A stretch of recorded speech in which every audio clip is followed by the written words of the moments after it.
Pemirsa, kelangkaan LPG 3 kg dipastikan hanya terjadi di tingkat pengecer, bukan di pangkalan. Hal itu dipastikan pemerintah Provinsi Bali.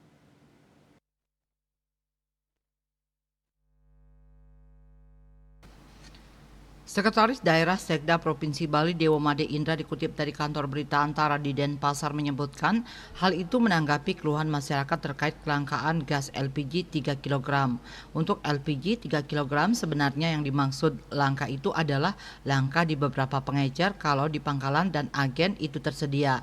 Menurutnya dengan kondisi gas bersubsidi yang langka di pengecer, maka masyarakat dapat beralih membeli langsung di pangkalan dengan harga sesuai HET Rp18.000 dan pada akhirnya tepat sasaran karena terdata. Pemprov Bali menyebut kondisi ini bukan berarti pengecer tak dapat lagi menjual gas melon ke masyarakat, namun batas saat pengecer membeli ke pangkalan yang diperketat lantaran stok tiap daerah sudah ditentukan pemerintah.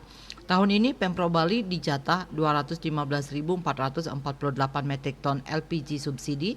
Menurut Sekda Dewa Indra, dari koordinasinya dengan pihak terkait, angka ini cukup termasuk untuk rangkaian Hari Raya akhir Februari hingga awal Maret 2024. KMB Bali Pos melaporkan.